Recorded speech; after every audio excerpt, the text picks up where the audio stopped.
Bienvenidos a Virbac Contigo, el podcast veterinario que te acompaña en tu formación.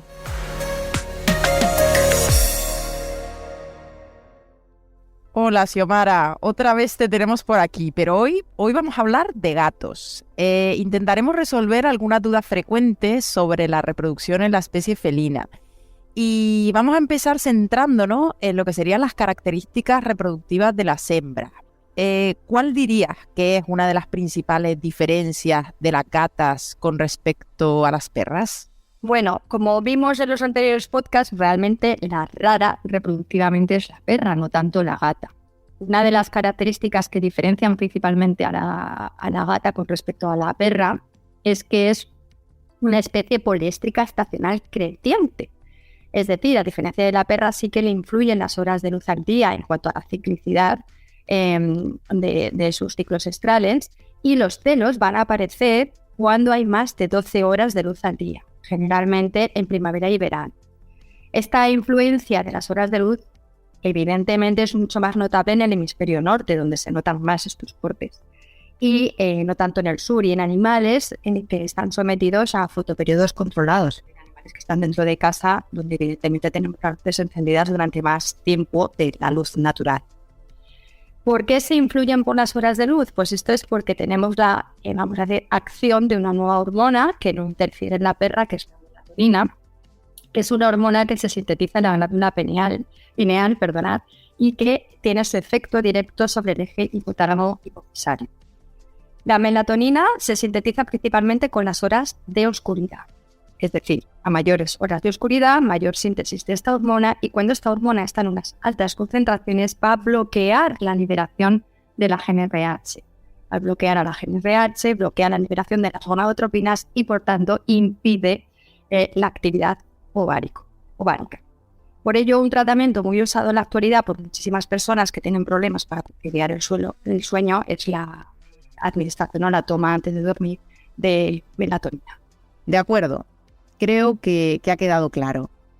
El que la especie felina sea una especie poliéstrica estacional de fotoperiodo creciente es debido a la acción de esta hormona que comentas, que es la melatonina. De hecho, una hormona de la que hasta ahora no habíamos hablado, ya que, como dices, en las perras no tiene ningún efecto sobre su ciclo estral. Pero ahora te quiero preguntar sobre el celo en las gatas. Sabemos que hay algunas gatas que están continuamente en celo, de hecho algo muy incómodo para los propietarios. Pero de manera general, ¿nos podrías decir cuántos celos suelen tener al año y si su duración depende de si hay o no ovulación? Bueno, pues aunque parezca una pregunta fácil de responder, pues no lo es, ya que existen multitud de factores que pueden influir en cuántos celos tiene una gata al año, como pueden ser las horas de luz, la convivencia con otros gatos, la edad, la raza, hay muchísimos factores. Sin embargo, el punto fundamental para determinar más o menos la duración de los ciclos y cuántos ciclos puede tener es si la gata tiene o no una ovulación. El celo comienza, como en el resto de las especies domésticas, con el proestro y el estro y el crecimiento de los folículos. Aumentan los estrógenos y se dan los signos característicos que identificamos con una gata en celo, la lordosis, la vocalización. Diferenciar entre el proestro y el estro en la gata es un poquito ciencia ficción, desde el punto de vista veterinario, no tanto para criadores de gatos que lo identifican perfectamente. La duración de ambos periodos pues es muy variable, siendo establecida entre 3 a 10 días.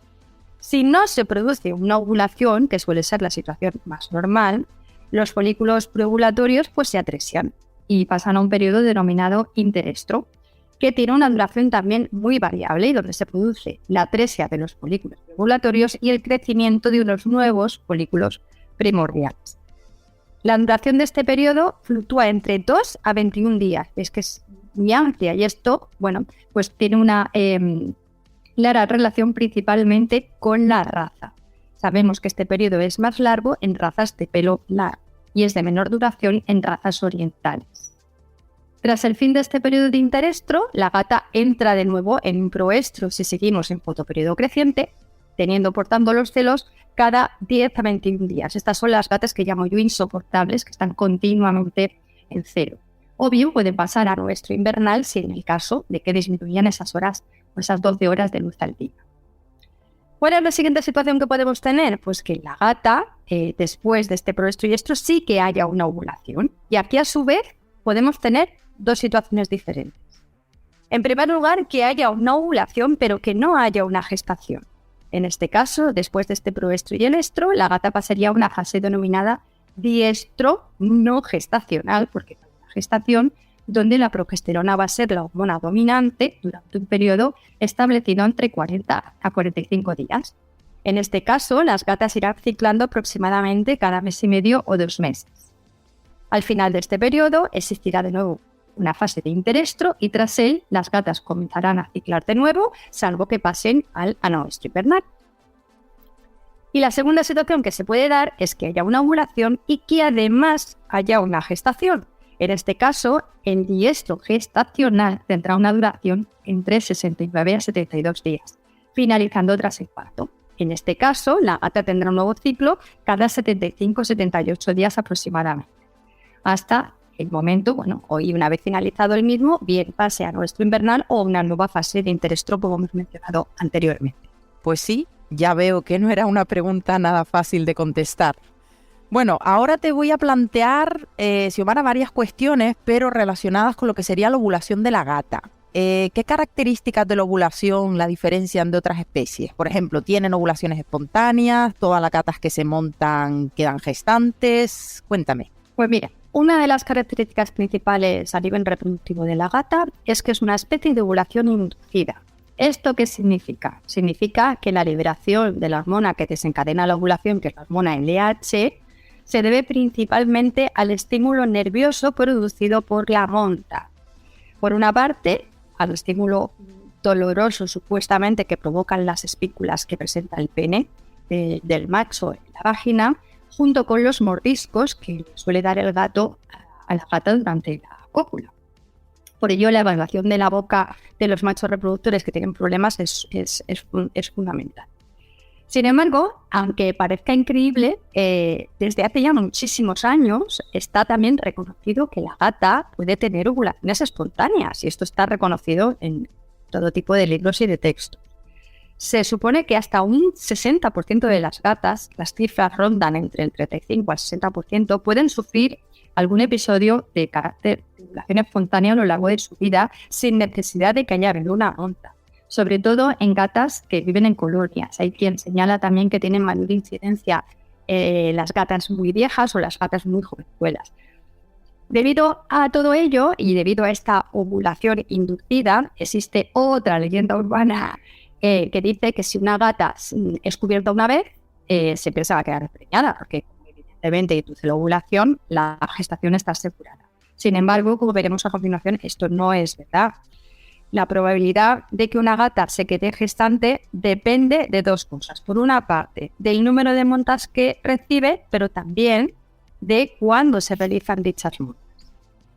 En los primeros estudios que se realizaron hace muchísimo tiempo, se observó que efectivamente una sola monta puede provocar la liberación del pico de LH en la hembra. Pero para que dicho pico tenga una concentración y una amplitud adecuadas para que desencadene correctamente la ovulación, debe de existir un mínimo de montas, no valen solamente. Además, el día del estro, donde se produce dicha monta, influye notablemente en la posibilidad de ovulación o en el porcentaje de ovulación. De tal manera que si se realizan varias montas en el primer día del estro, el porcentaje de ovulación suele estar cifrado en torno al 60%, mientras que si solo realizamos una o dos montas a partir del tercer día del estro o al final del estro, este valor asciende significativamente hasta el 85%. Vamos, resumiendo después de todo lo que os he dicho. Lo ideal, en el caso que queramos planificar una monta entre un gato y una gata, es siempre que la gata acuda al territorio del macho, que reciba un mínimo de 4 a 8 montas para asegurarnos un buen pico de LH y una buena ovulación, y que estas montas se sitúen a partir del tercer día, claro, de tener la sintomatología antes.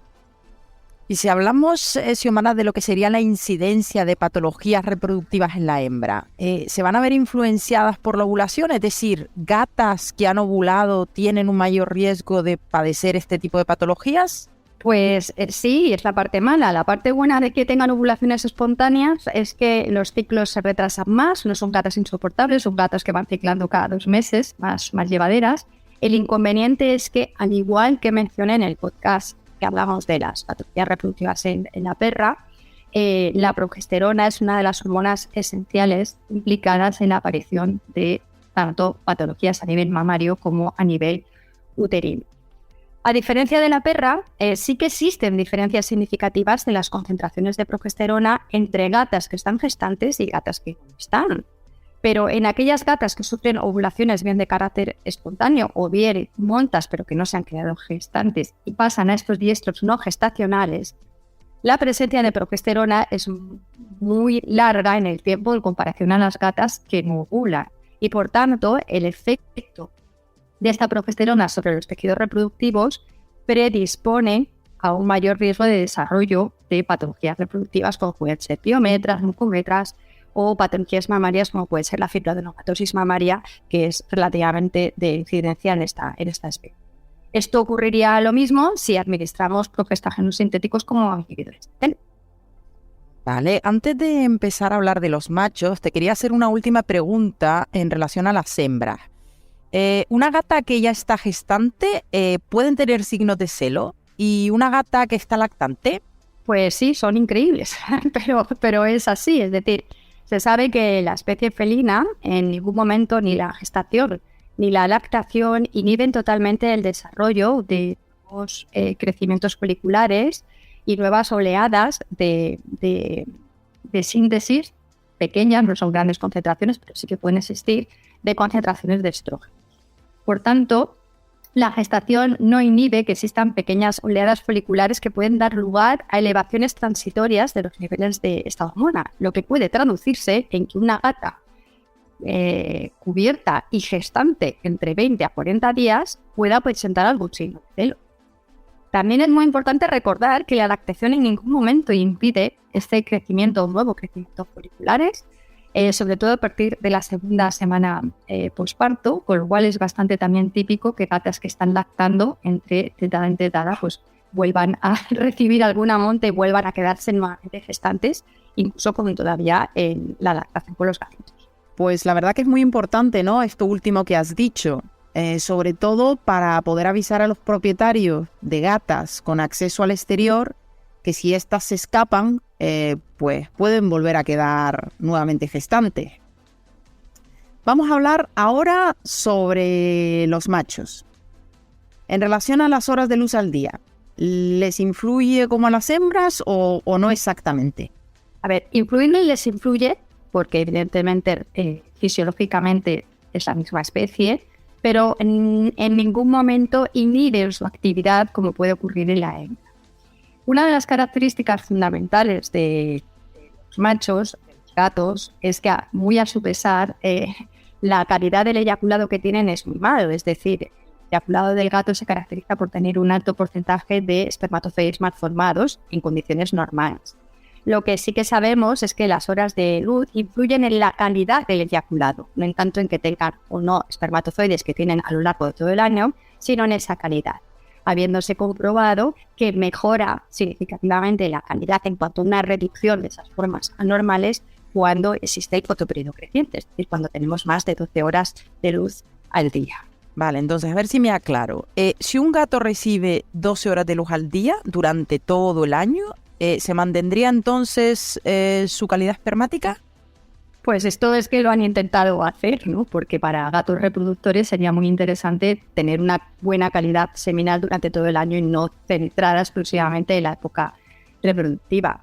Y bueno, los experimentos se han hecho y aunque en principio parecía que sí que funcionaba y estos gatos machos sometidos a un fotoperiodo creciente continuo parecía que mejoraban o mejoran la calidad espermática, llega un momento que se da un fenómeno que llamamos fotorefractariedad. ¿Esto qué significa? Llega un momento que la glándula pineal se satura de tanta luz e independientemente de que sigan habiendo 12 horas de luz al día, deja de inhibir la producción de melatonina, esta se sintetiza y desciende la calidad espermática. Es decir, que no se puede mantener la calidad espermática constante a pesar de que tengamos continuamente más de 12 horas de luz. Vale, de acuerdo, entendido. Y ahora una pregunta que nos suelen hacer los compañeros veterinarios, sobre todo aquellos que atienden muchos pacientes felinos. Nos preguntan si es posible practicar una esterilización médica o esterilización química que sea reversible en el gato macho. Evidentemente, en este caso, conozco la respuesta, que sí, ¿no? Que sí es posible. Pero quiero saber qué opinas en relación a la esterilización médica y cuáles son los aspectos a tener en cuenta si se opta por este método en el gato macho. Pues claro que sí, la respuesta sí. Lo llevamos haciendo muchos años, pero realmente la utilización del suprelorin o del acetato de desflorelina para tal fin, el registro ha sido obtenido este año, ¿no? Cada vez se utiliza más en la especie felina y es muy importante recordar unas ciertas particularidades del uso de estos implantes como método de esterilización química reversible.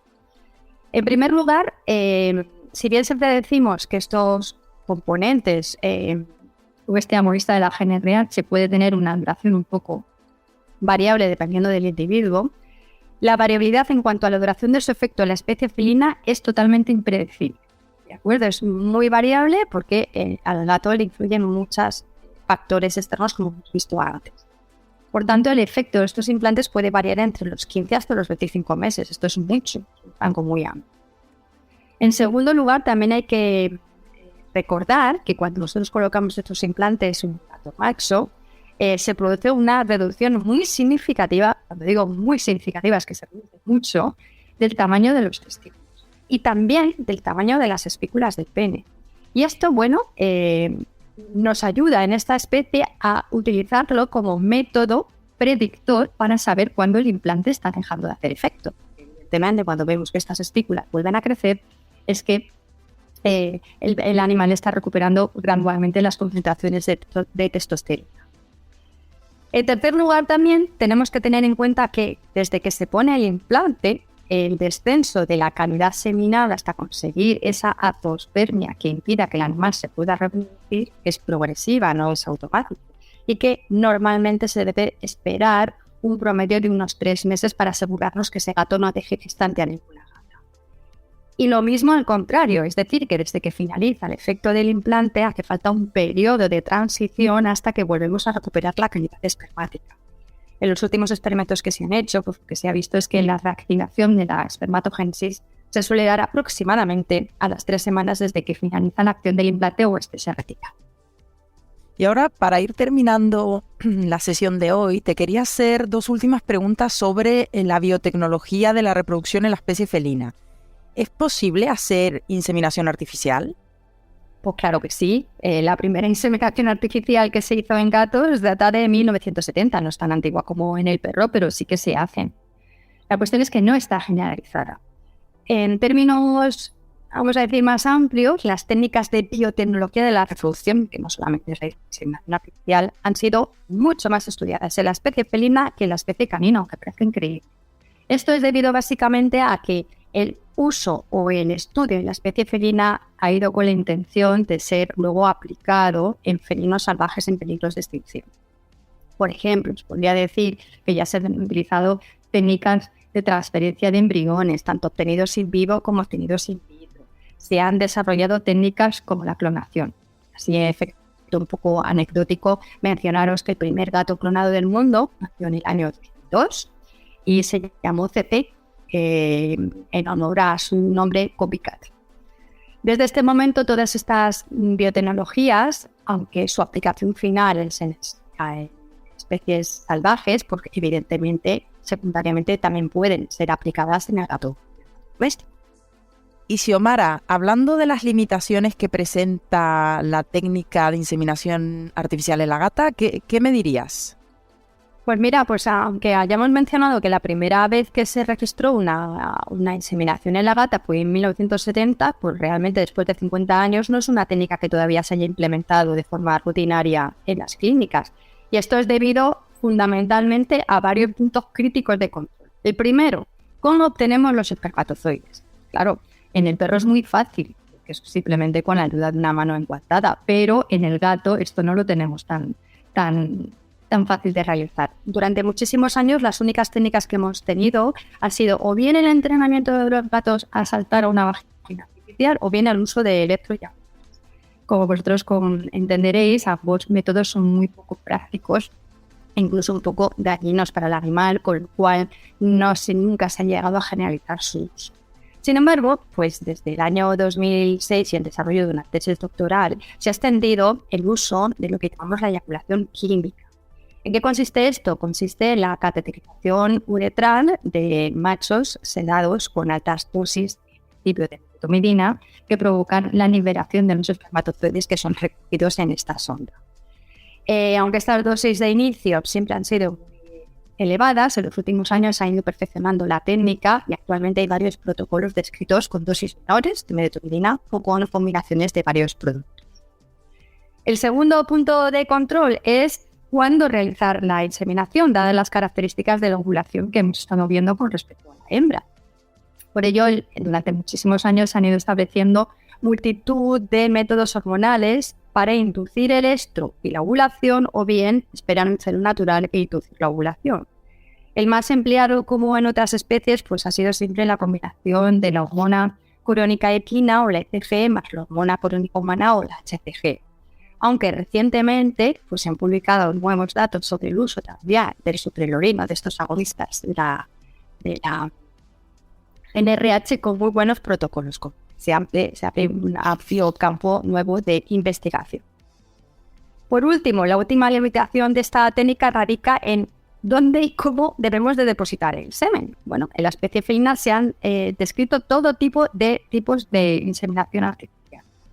Aunque se ha señalado el uso de la inseminación artificial vaginal o la deposición vaginal de los espermatozoides con semen fresco tras la sedación de la gata, evidentemente los mejores resultados se han obtenido tras la deposición de estos espermatozoides dentro del útero. La cuestión es cómo dejamos los espermatozoides dentro del útero. Pues de toda la vida lo que hemos utilizado ha sido técnicas mediante la laparotomía o laparoscopio.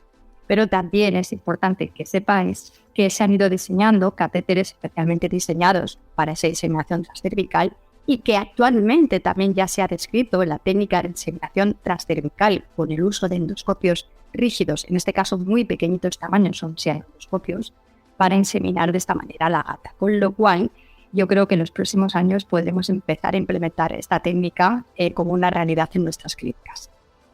Muchas gracias, Xiomara. Una vez más, todo un placer escucharte. Nada, gracias a vosotros. Gracias por escuchar Virbac Contigo. Síguenos para estar al día de los últimos contenidos de formación veterinaria.